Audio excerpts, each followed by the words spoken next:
Hello મિત્રો, જય શ્રી કૃષ્ણ, જય માતાજી બધાને. કેમ છો બધા? મજામાં જશો ને મજામાં જ રહેજો.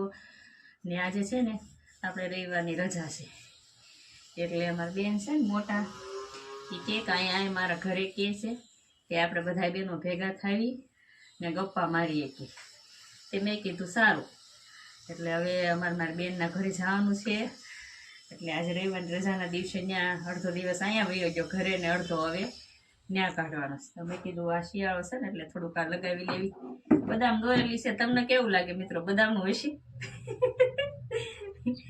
આ લગાવી અને હવે આપણે રવાના થવાનું છે. તો જો મિત્રો, ફાઇનલી અમે આવી ગયા ઘરે ને હવે છે ને અમે ત્યાંથી શાકભાજી લાવ્યા ને ઘરે આવ્યા ને એટલે મારા માટે આ બધું કામ તો પડ્યું જ હોય. એક બે હારે આવે ને એક બે ઘરે, એટલે એ તો તમને ખબર જ છે કે મારું કામ મારી માથે જ હોય. એટલે વાસણ પડ્યા છે પણ હાથ પગ ધોઈ નાખ્યા ગરમ પાણીથી, સરસ ગીઝર શરૂ કરીને આ મસ્ત મજાના. તો થોડુંક સારું લાગ્યું ને પાણી પી લીધું ને હવે શાકભાજી લાવીશું ને તો એ બધું હવે કરવું છે હરખું ને પછી હવે વિચાર કરશું શું રસોઈ બનાવવાની છે એ. તો હાલો હું તમને બતાવું કે હું શું શાકભાજી લાવીશું. તો જુઓ મિત્રો, હું શું શાક લાવી કહું.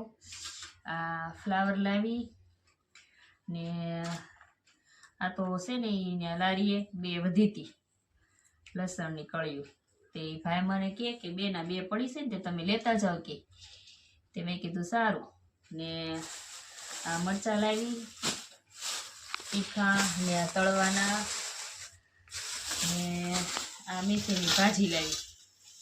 હવે વિચાર કરું છું કે સવારે થેપલા બનાવવું કે અત્યારે ભજીયા બનાવવું. કેમ કે અમે ગયા ને ત્યારે આમને બનાવ્યું હતું જીતેશ કુમારે શાક સેવનું. એ કે હું મારી રીતે બનાવીશ, મને કે મારે ખાવું હોય ને એવું. મને કે તું ન બનાવતી લે. મેં તો સારું. તો અમે તો વૈયા ગયા, મારો દીકરો બે, મારો નાનો દીકરો ને હું. ને આ રીંગણા એને લીધા, લારીવાળા આવ્યા ને ત્યારે એની આગળથી જો. ને આ ટમેટા પાછી હું લાવી. એટલે આવું કાંઈક અમારા ઘરમાં આલ્યા કરે, અડધું આમ ને અડધું આમ. તો હવે અમે બનાવશું રસોઈ ને રસોઈમાં શું બનાવવું એ વિચાર કરું છું. તો શાક પડ્યું છે એટલે એમ થાય ભજીયા બનાવી કે પછી આનું શાક કરું ને ભજીયા ન બનાવવું. હવે એ મને કહેશે ને એવું બનાવીશ ને પછી અમે જમવા બેસશું. હજી અમારે જમવાને તો બહુ વાર છે. તો આજનો બ્લોગ અહીંયા પૂરો કરું છું. લાઈક શેર સબસ્ક્રાઈબર કરી દેજો જરાક તમારા બેનને, તો મહેનતમાંથી થોડોક છુટકારો આવે.